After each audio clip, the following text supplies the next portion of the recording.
Vous avez déjà senti votre ventre gonfler comme un ballon de baudruche juste après avoir mangé un yaourt ou un bon plat de pâtes?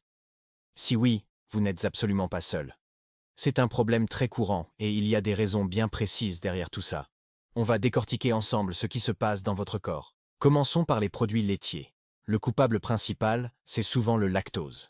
Le lactose, c'est le sucre naturel qu'on trouve dans le lait et ses dérivés.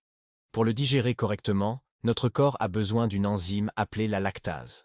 Pensez à la lactase comme à une petite paire de ciseaux qui coupe le lactose en morceaux plus petits pour que notre intestin puisse les absorber. Le truc, c'est qu'avec l'âge, beaucoup de gens produisent de moins en moins de lactase. Et quand il n'y a pas assez de lactase, le lactose non digéré continue son chemin dans le gros intestin. Là, il rencontre les bactéries de notre microbiote qui, elles, adorent le lactose. Elles s'en nourrissent et, en le fermentant, elles produisent des gaz. C'est cette production de gaz qui provoque les ballonnements, les crampes et parfois même la diarrhée. C'est ce qu'on appelle l'intolérance au lactose.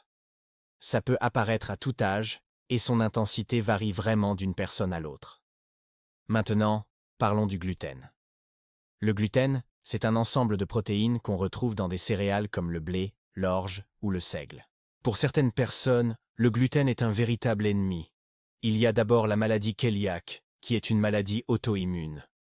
Quand une personne cœliaque mange du gluten, son système immunitaire réagit de manière excessive et attaque la paroi de son intestin grêle.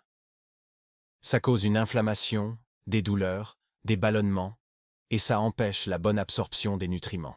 C'est une condition sérieuse qui nécessite un diagnostic médical et un régime sans gluten très strict. Mais il n'y a pas que la maladie cœliaque.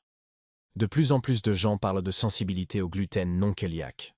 Dans ce cas, il n'y a pas de réaction auto-immune, ni de dommages à l'intestin.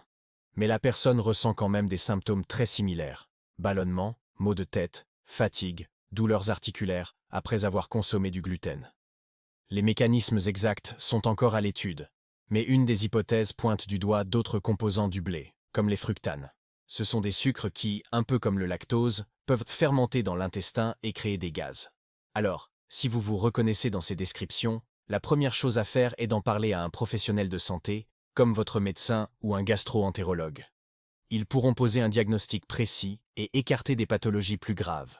Évitez de vous autodiagnostiquer et de supprimer des groupes d'aliments entiers sans avis médical, car cela pourrait entraîner des carences. Il existe des tests fiables pour la maladie cœliaque et l'intolérance au lactose. Une fois le diagnostic posé, un diététicien nutritionniste pourra vous aider à adapter votre alimentation de manière équilibrée. Heureusement, aujourd'hui, il existe une multitude d'alternatives délicieuses, que ce soit les laits végétaux ou les produits sans gluten.